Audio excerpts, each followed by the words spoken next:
Hi students, welcome to lesson number 11, poverty. Let me introduce you to concept of poverty.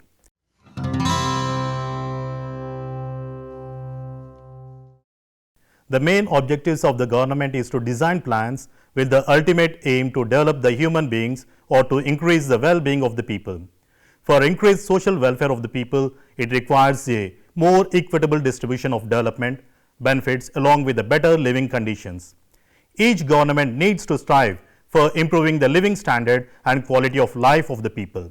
Hence, there is a greater challenge to formulate inclusive plans to reduce the social and economical disparities among the people. Poverty and unemployment are the major hurdles in achieving the goals of inclusive development.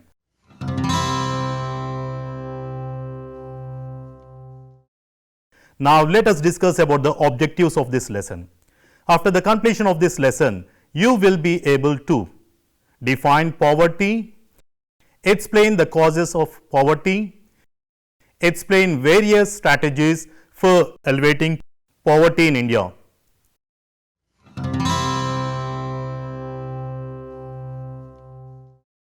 Poverty is one of the most widespread and common problems being faced by most of the developing and underdeveloped countries across the world.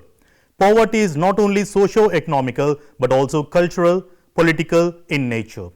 Poverty is a social phenomena where a section of society is unable to fulfill even its basic necessities of life. The United Nations Human Rights Council has defined poverty as a human condition characterized by the sustained or chronic deprivation of the resources, capabilities, choices, security and power necessary for the enjoyment of an adequate standard of living and other civil, cultural, economical, political and social rights. Poverty is not restricted to one dimension, for example income, but it manifests itself in all the domains of life such as housing, education, health, etc. A poverty line demarcates the poor from non-poor. It is identified as minimum required consumption level of food, clothing, shelter, transport and health care. Poverty is described as capability deprivation that limits an individual's realm of achievable functionings and combinations. Economic poverty and capability poverty are separate but interlinked. As seen in South Asia and Sub-Saharan Africa, where people suffer from both dire economic poverty in the form of below subsistence earnings and capability poverty in the form of high infant mortality rates. Poverty as a social issue has caught the attention of various policy makers across the globe in the second half of the 20th century.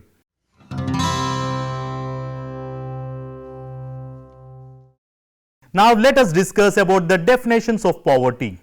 According to Gillin and Gillin, poverty is that condition in which a person either because of inadequate income or unwise expenditure does not maintain a scale of living high enough for his physical and mental deficiency and to enable him and his natural dependents to function usefully, according to the standards of the society of which he is a member.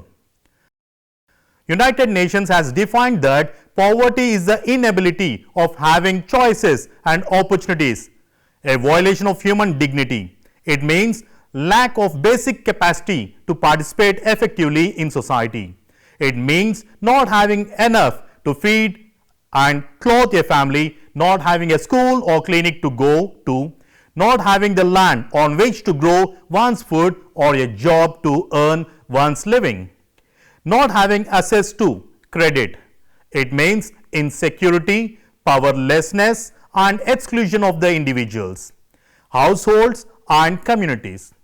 It means susceptibility to violence and it often implies living in marginal or fragile environments without access to clean water or sanitation.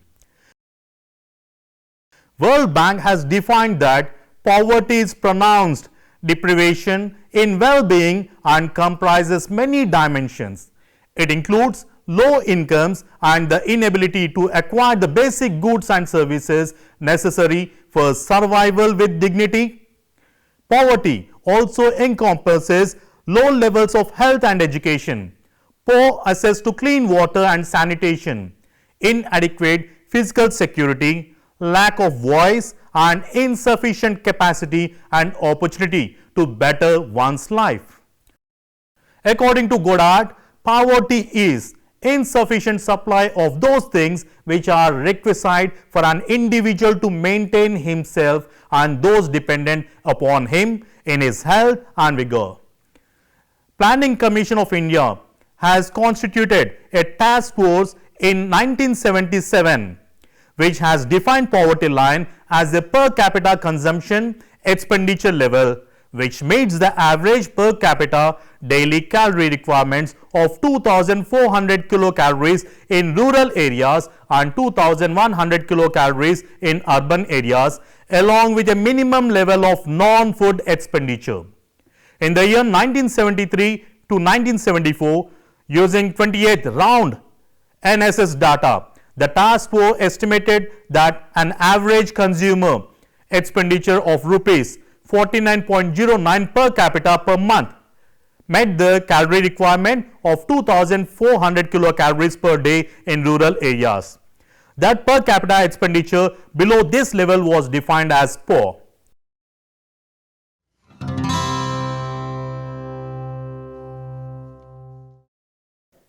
Now let us discuss about the types of poverty. Poverty can be expressed in two ways: absolute poverty and relative poverty. What does absolute poverty mean?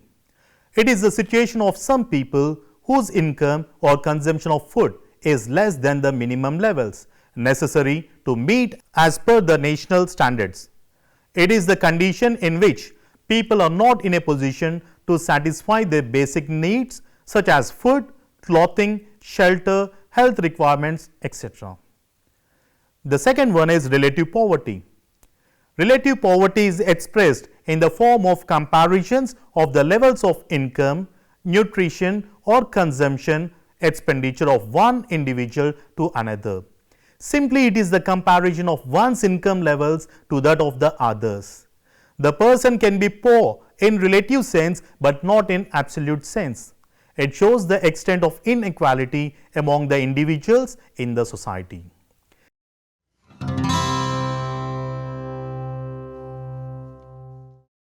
Now let us discuss how this poverty is being measured.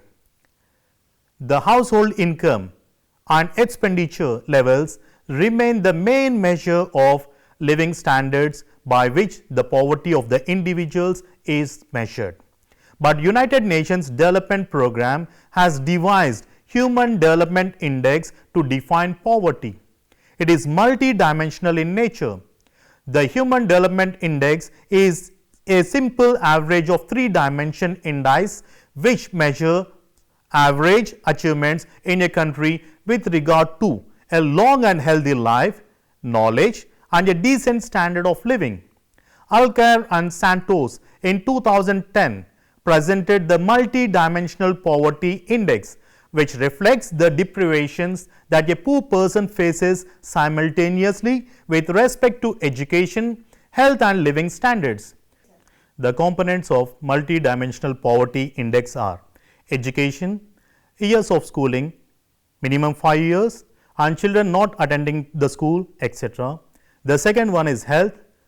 If the child mortality is higher, reduce malnutrition. The third one is standard of living, whether there is no electricity, no access to drinking water within 30 minutes of walk from home, no toilets or no improved sanitation, deprived if the household has dirt, sand or dung floor, cook with wood, charcoal or dung, household does not own more than one of these, either radio, television, telephone, bike or motorbike and do not own a car or tractor, etc. Hence, poverty is determined with regard to not only income or expenditure, but also access to a number of other necessities. Based on this measure, 55% of India's population in the year 2005 was classified as poor. The Ladakh-Wala Committee defined the poverty line based on per capita consumption, expenditure as the criteria to determine the persons living below poverty line. The per capita consumption norm was fixed at 49 rupees 9 paisa per month in the rural areas and 56 rupees 64 paisa per month in the urban areas in the year 1973 to 74, prices at national level, corresponding to a basket of goods and services anchored in the norm of per capita daily calories intake of 2400 kilocalories in the rural areas and 2100 kilocalories in the urban areas. The Planning Commission constituted an expert group in December 2005 under the chairmanship of Professor Suresh D. Tendulkar to review the methodology for estimation of poverty. The expert group submitted its reports in the year 2009 December while acknowledging the multi-dimensional nature of poverty. The expert group recommended moving away from anchoring poverty lines to the calorie intake norm to adopting MRP based estimates of consumption. Expenditure as the basic for future poverty lines and MRP equivalent of the urban poverty line basket corresponding to 25.7% urban head count ratio as the new reference PLB for rural areas. On the basis of the above methodology, the All India Rural Poverty Head Count Ratio for 2004 and 2005 was estimated at 41.8%, urban at 25.7% and All India at 37.2%. The World Bank uses the money metric approach whereby it converts the $1 per day international poverty line into local currencies using purchasing power parity conversion factors. According to the World Bank, the households whose spending is less than 1.25 American dollars is regarded as below poverty line families. The number of very poor people who lived below $1 a day in 2005 has come down from 296 million in 1981 to 267 million in 2005. However, the number of poor people living under 1.25 American dollars a day has increased from 421 million in 1981 to 456 million in 2005.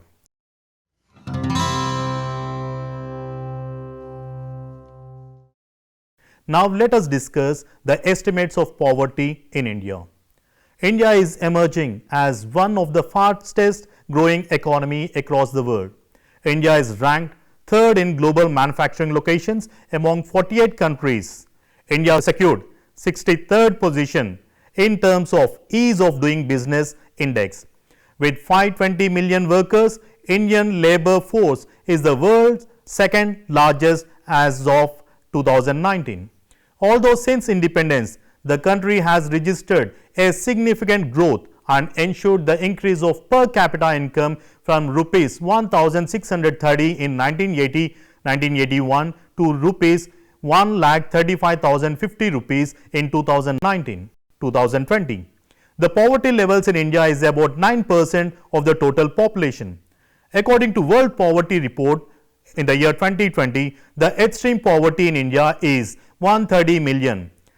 As per census data, which was published in the year 2011-2012, there were 217 million poor in rural areas and 53 million in urban areas as against 326 million and 81 million in rural and urban India in the year 2004 and 2005. The state-wise data of poverty in India reveals that Odisha has the highest population below poverty line with 47.15%, Bihar with 46.20% and Uttar Pradesh with 31.15%.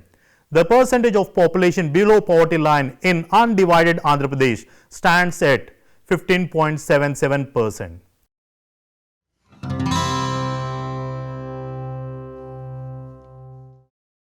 Now let us discuss about the causes of poverty. The first cause for poverty is the individual capacity. The success and failure of an individual depends upon his or her capacity. Hence, we can logically conclude that the failure in life may lead to poverty. The individual himself is to blame for his laziness, inactivity, lack of initiation, incapacities, etc.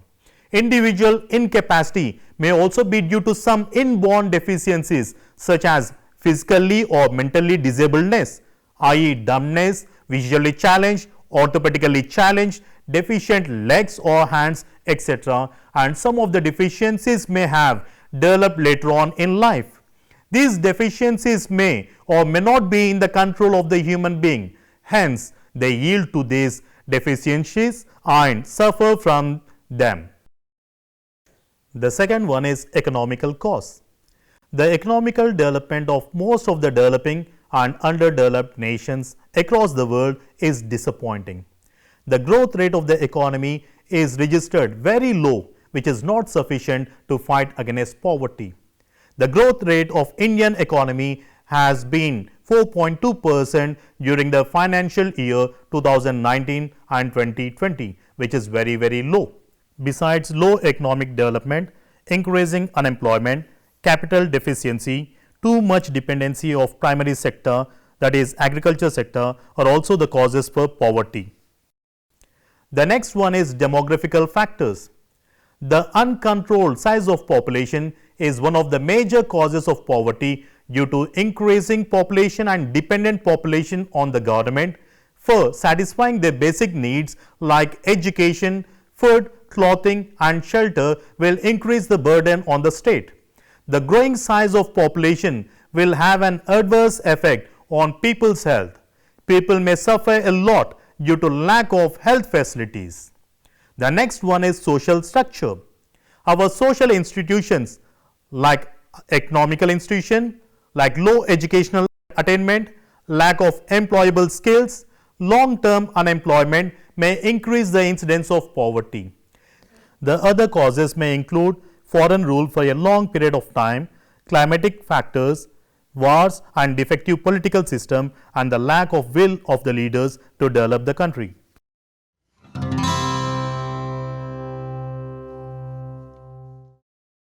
Now let us discuss the causes of poverty in India.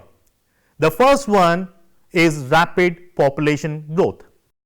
The population of India has rapidly increased from 238 million to 1,038,000,000 by the mid of 2020 as per United Nations data. With the rise in population, the demand for consumer goods will considerably increase. The second one is low agriculture production.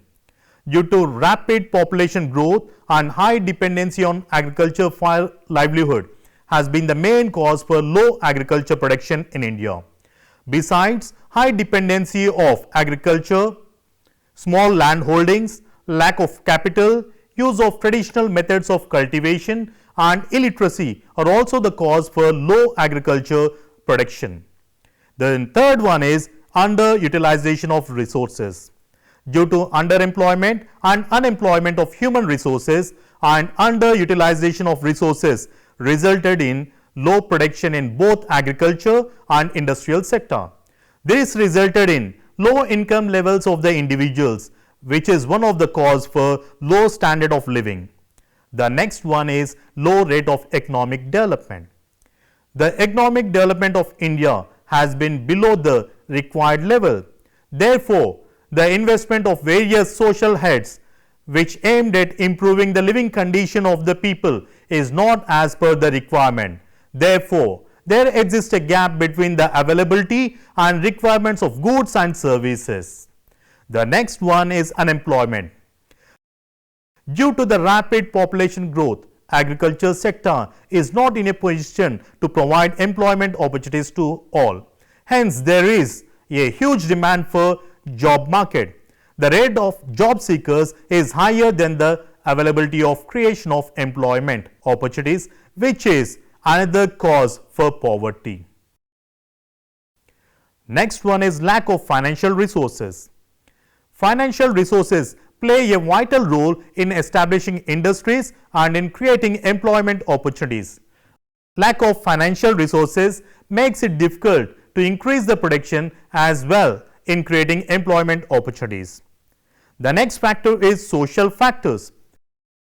In India, social factors like caste systems, customs, traditions are major setback in the process of development.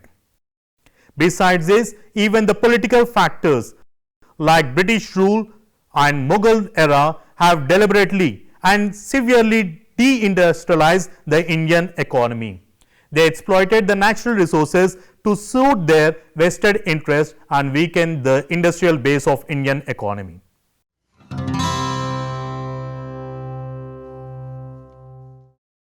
Now let us discuss about the remedial measures for poverty.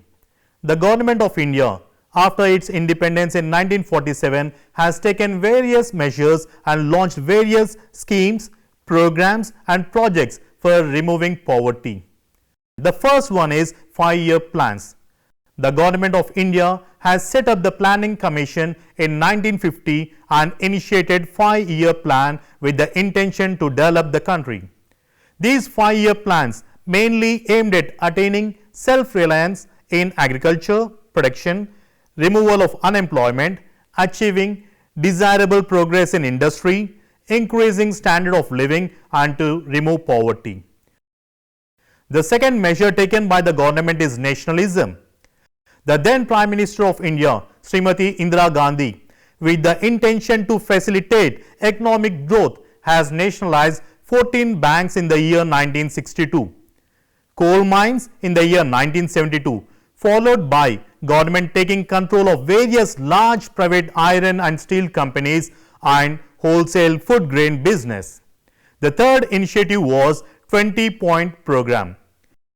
The then Prime Minister of India, Smt. Indira Gandhi, has introduced 20-point program with the intention of removing poverty and economic exploitation and uplifting of weaker sections of the society. The program included development of scheduled caste, scheduled tribe and other backward classes, distribution of surplus land to the weaker sections, providing minimum wages to the landless laborers, providing irrigation facilities, expanding employment opportunities, family planning, extension of primary health services, women and child welfare, welfare of the laborers, extension of primary education, providing safe drinking water and making the industrial policies simpler. The next program was 𝗪𝗓-𝗪𝗔𝗪 Yojana. This program was introduced in April 1989 with the intention of providing employment at least for one member of the poorest family for about 50 to 100 days. The next initiative is Prime Minister Rozgar Yojana, which was launched in the year 1995 with the intention to promote self-employment among the educated unemployed youth. The next one is Rural Employment Generation Program, which was launched in the year 1995 with the objective of creating self-employment in rural areas and small towns. The next program is 𝗧𝗦𝗔𝗧 𝗪𝗁𝗪 Yojana, which was launched in the year 1999. This is self-employment program which provides financial assistance to the people who are above the poverty line through bank, credit and government subsidy. The next program is Pradhan Mantri Gramodaya Yojana. This was launched in the year 2000 to achieve sustainable human development goals at the village level. The program at the initial level aimed at primary health, primary education, rural shelter, rural drinking water and nutrition and rural electrification. Next program is Pradhan Mantri Gram Sadak Yojana. This was launched in the year 2000. It aimed at connecting the unconnected human habitations across the country. The next program is Sampurna Gramin Rozgar Yojana, which was launched in the year 2001. This scheme is launched to provide wage employment to the rural poor who wish to take up manual and unskilled work. The next one is 𝗓𝗏𝗪 Ambedkar Awas Yojana, which was also launched in the year 2001. This scheme is launched to provide adequate shelter for the poor people who are residing in the slum areas. The next one is National Food for Work program launched in the year 2004 on November 14th with the intention to provide wage employment to the rural poor people who wish to take up manual unskilled work. This program is fully funded by the central government. The next one is Rural Housing Scheme, which is launched in the year 2004 with the intention to provide houses to the poor families of scheduled caste, scheduled tribe and free of cost. The next major program is Mahatma Gandhi National Rural Employment Guarantee Act, which was launched in the year 2006 in Anantapur in Andhra Pradesh state.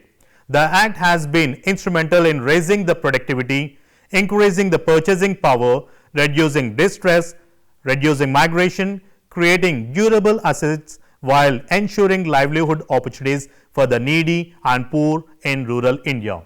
The act aimed at enhancing the livelihood and security of people in the rural areas by guaranteeing minimum 100 days of wage employment in a financial year to a rural household whose adult members volunteer to do unskilled manual work. These works include water conservation, drought proofing, irrigation, land development, rejuvenation of traditional water bodies, flood control and drainage work, rural connectivity and work on the land of SC, ST, BPL families or beneficiaries or land reforms beneficiaries, individual small and marginal farmers. The next program is 𝗧𝗦𝗔𝗧 𝗂𝗪 𝗪ꗠ𝗏 Yojana. This scheme was launched in 1997 to encourage self-employment or provide wage employment to the urban unemployed and underemployed. This scheme subsumed the earlier three urban poverty alleviation programs, namely Urban Basic Services for the Poor, Nehru Rozgar Yojana and Prime Minister Integrated Urban Poverty Eradication Program. Besides all these above mentioned schemes and programs, the government is also providing pensions for widows, pensions for the disabled people, pensions for the old age people in order to uplift their living conditions.